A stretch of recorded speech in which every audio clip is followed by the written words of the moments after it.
السلام علیکم ورحمۃ اللہ وبرکاتہ۔ صرف عقیدے کا ایک جیسے ہونا یہ کافی نہیں ہے، جذبات کا بھی ایک جیسے ہونا ضروری ہے۔ ہمارے جذبات اور احساسات اور عقیدہ ان سب میں اتحاد ہونا چاہیے۔ میں حدیث آپ کو آخر میں سناتا ہوں، اس سے پہلے میں ایک مشہور مورخ ہے J.H. ڈینیسن، ان کی ایک کتاب ہے emotion as the basis of civilisation.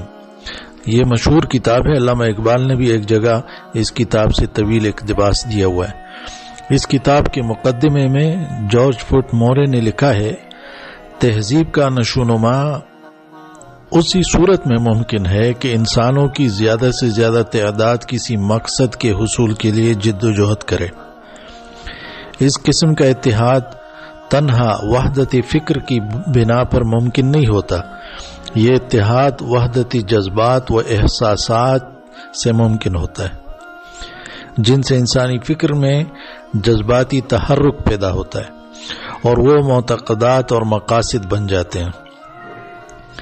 ایک مشہور روسی مفکر ہے اوسپینسکی، وہ لکھتا ہے، انسانوں کو ایک دوسرے کے سمجھنے میں غلط فہمیاں اس لیے پیدا ہو جاتی ہے کہ وہ مختلف جذبات کے ماتحت زندگی بسر کرتے ہیں۔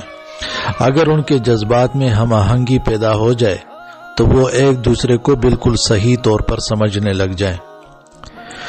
تو کہنے کا مقصد یہ ہے کہ مسلمانوں کے اندر ایک تو وحدت فکر کی بڑی کمی ہے، عقیدے میں اختلافات پیدا ہو گئے۔ دوسرا، جہاں پہ جن علاقوں میں عقیدہ فکر ایک بھی ہو جائے تو ان کے جذبات اور احساسات ایک نہیں ہیں، ایک دوسرے کی خوشی سے خوش نہیں ہوتے، ایک دوسرے کے غم پر غمگین نہیں ہوتے، ملاقاتوں سے خوشی نہیں ہوتی، جدائی سے اداسی نہیں ہوتی۔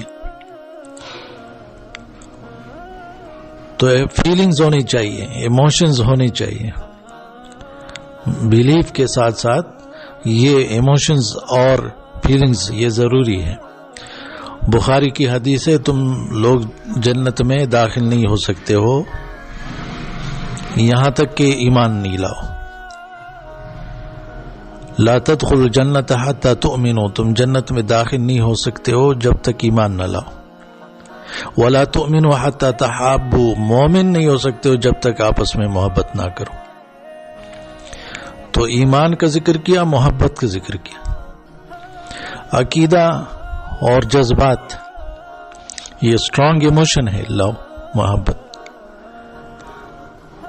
تو روکے سوکے رہنا، ایک دوسرے سے اٹیچمنٹ نہیں ہے، کوئی ایموشنل ایک دوسرے کے ساتھ تعلق نہیں ہو تو وہاں پہ کوئی کام نہیں ہوتا، وہاں پہ کوئی مثبت تبدیلی نہیں آتی ہے۔ تو یہ بہت ضروری ہے، ایک دوسرے کا احساس رکھیں، بے حس نہ بنے۔